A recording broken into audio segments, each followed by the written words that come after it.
Oh, I know that sound. It's time for the Beer News Report. Hi, and welcome to the Beer News Report. Cheers. We're used to hearing China's gross domestic product, or GDP. That growth rate is usually in the double digits. We hear in the news that China is growing by 10 or 12%, and the predictions are that the Chinese economy will overtake the American in GDP probably in the 2030s. But lately, there have been recalculations on that. It might not happen until the 2040s or as late as the 2080s, and some economists have been saying that it'll no longer overtake the US in GDP. Now, why is that? What's going on in China, or is the American economy growing faster than China's? Well, that's what we're going to discuss in today's show. Things that affect the GDP, what makes a country grow, and what should I be worried about? So grab a beer, domestic if you're feeling patriotic, and maybe some Chinese food if you want to get that yin-yang feeling, and let's start the show. Cheers. All right, let's kill the elephant in the room because you're probably thinking, hey, Art, do you know how much China trades with the world? I mean, are you aware how much debt the U.S. has? I mean, Art, I don't know if you're into current events, but America is in decline and China is growing like gangbusters. Well, if that's how you really feel, then I'm about to burst your bubble. So let's talk about trade. And let's start right at the beginning. Right after World War II, the U.S. had this meeting with all the developed countries and told them, we're going to protect all the countries, including Russia and China, so that they can trade with each other. Because of this, there'd be no need for any more wars because we can do all this global trading. And that's basically how the global trading system started. And America would have open markets, meaning anyone could trade with us and would be willing to buy it. We wouldn't put tariffs on anything. And this is the way to help Europe recover after all the devastation that was caused in World War II. And you know what? It worked like a charm. I mean, Europe fully recovered and grew to what it is today. And then later in the 60s, President Nixon brought China into the World Trade Organization and things got better for China. Now, if you're as old as me, then you remember that right after World War II, we used to use Japan because of its cheap labor to do all our manufacturing. In the late 80s, Japan's economy started to rival the U.S. economy, right? And it was even estimated that the Japanese economy would overtake the U.S. economy, but that didn't happen.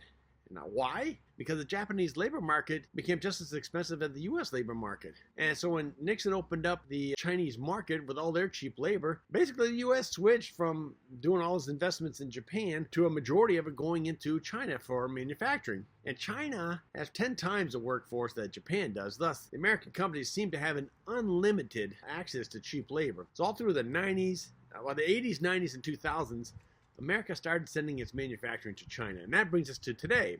The cheap labor in China is pretty much all used up and has actually become almost equivalent to the United States. In fact, Mexico, Vietnam, India, they all now have cheaper labor than China. So what we're starting to see is that the American investments is leaving China and going for cheaper labor elsewhere. So, it's kind of like a deja vu, right? Yeah.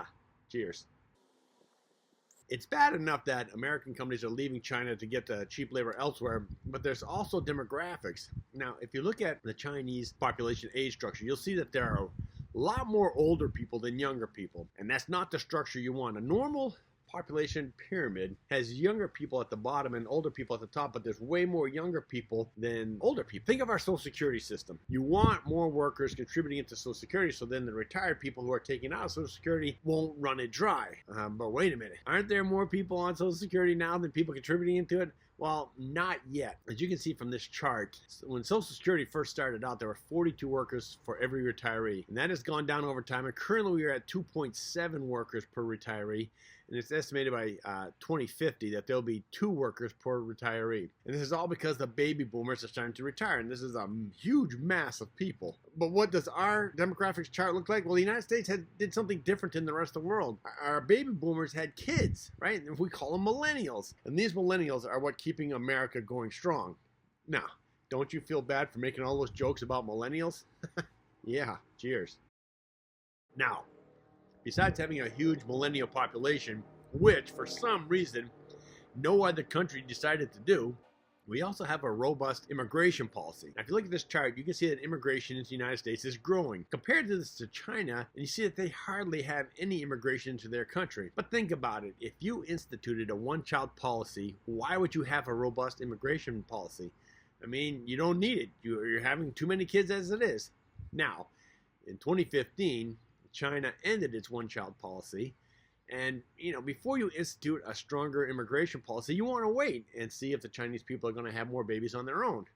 but what we're now seeing as they're not having more babies. In fact, I did a whole show on this called The Replacement Rate, which talks about how none of the developed countries are having an average of 2.1 or more babies, and this is the rate you need in order to replace the dying adults and stuff. So without this rate, your population will actually decline, basically because adults are not replacing themselves with their children. The way to get around this, though, is to have an immigration policy, and we're starting to see this happen in other developed countries, right? In Europe, you can see Germany and France and even the UK are all building their immigration programs. In fact, Japan has more than doubled the immigration policy. So the end result is shown in China's population decline. They're actually declining, where, like the United States, we're seeing population growth. And it remains to be seen how other developed countries will either grow or decline in population based on the immigration policy. Because it doesn't look like people are having kids anytime soon. I mean, that's just the effect of living in the modern world. Cheers. Finally, there's one more nail to put in the GDP coffin, and that's debt. But hey, wait a minute, Art. China doesn't have any debt. I mean, look at this chart, and you'll see that the United States has a huge trade debt with China. While that's true, debt from trade is not the biggest portion of where debt comes from.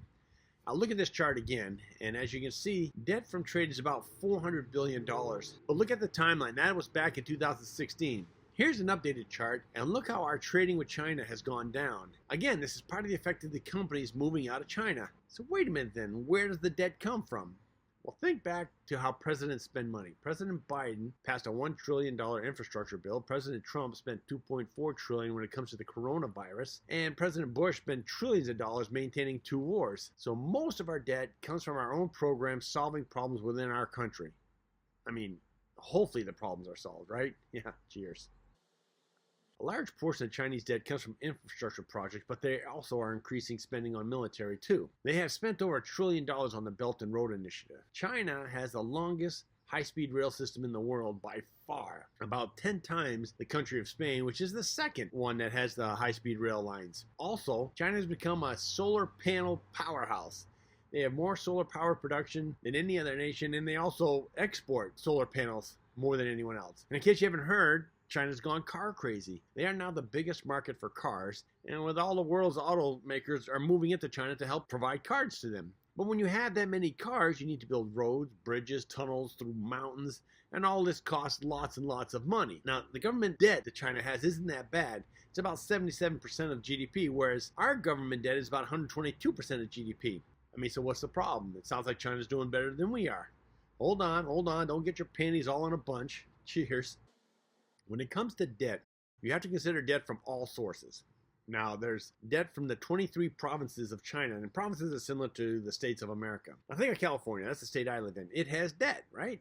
In fact, it's the most debt state of any of the other states. Well, the provinces in China also have debt. Now, if you add this provincial debt to the overall debt in China, then that increases to 150% of GDP, which if you add all the states' debt to our debt, it only brings us to about 146%. So China's a little above us. So it seems, still not that much of a problem. China's the same with the United States, but it gets worse. Now, if you remember back in 2008 when we had our mortgage financial crisis, well, China went on a real estate building spree. And apparently, they continued buildings even without proper analysis. So now, there's so many houses that there's not enough people to fill them. So China has a housing bubble.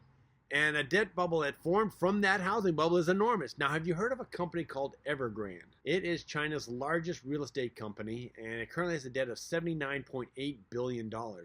Yeah, so what? That's just one of many real estate companies China has. I hear you. But think about Lehman Brothers, right? That was just one of many investment firms that the United States has. And when that one went down, it kind of brought the whole financial system down. And that's why we had to do TARP, right, to pull ourselves out. Well, the thing is, you have to take into consideration all the debt from all the real estate companies and how that's affecting their real estate. So when you take all that debt into consideration and add it to what the debt China had, China's debt now is 360% of GDP. No other country has gone this high. And for comparison, Japan's ratio is about 250%.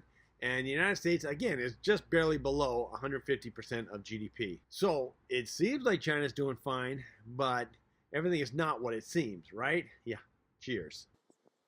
When Japan had their bubble, they hid it, right? They tried to keep up appearances, make it look like nothing's really happening. That caused economic stagflation, which lasted for 3 decades. And they're just now starting to pull out of it. Compare that to the United States. When we had our bubble, we just let it burst, right? We had everything crash. Took a lot of pain. A lot of people got hurt on that. They lost their house. But everyone sees it. Everyone knows what happens. And our recessions rarely last more than 5 years. China seems to be following the Japanese model. But there are other factors. China has one of the fastest aging populations in the world. And if population is shrinking, and China doesn't have Social Security like the United States. So what strain is that going to cause their kids when they, not the government, have to take care of their elderly parents? And there's still another factor to consider. When Japan had their bubble, they still traded heavily with the United States. And the United States still had proper relations with Japan. But right now, the relations between China and the United States are kind of rocky. What happens when the U.S. trade and investments decrease? Well, that's already happening. With all these factors combined, you got declining trade, loss of investments, aging population without a supportive younger generation, and the looming real estate crisis, which could bring a financial crash. The GDP of China could actually go down. Yeah, I'm talking about a recession in China, and all indicators are pointing that that's going to happen within 5 years. And that's why China won't be overtaking America's GDP anytime soon, right? Cheers. Well, my beer's almost empty, and that means we're at the end of the show. If you want to contact me, I can reach at this email address.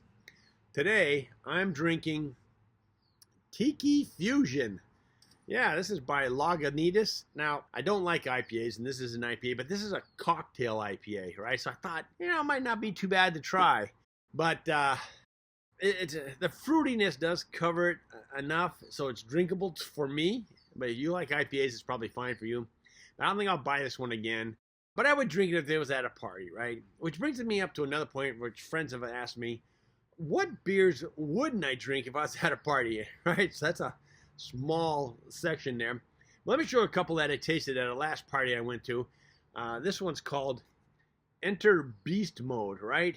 And this is a quadruple IPA and it's 15% alcohol. So not only does this thing punch you in the face, but it's so bitter, the hoppiness. It's for me, it's undrinkable.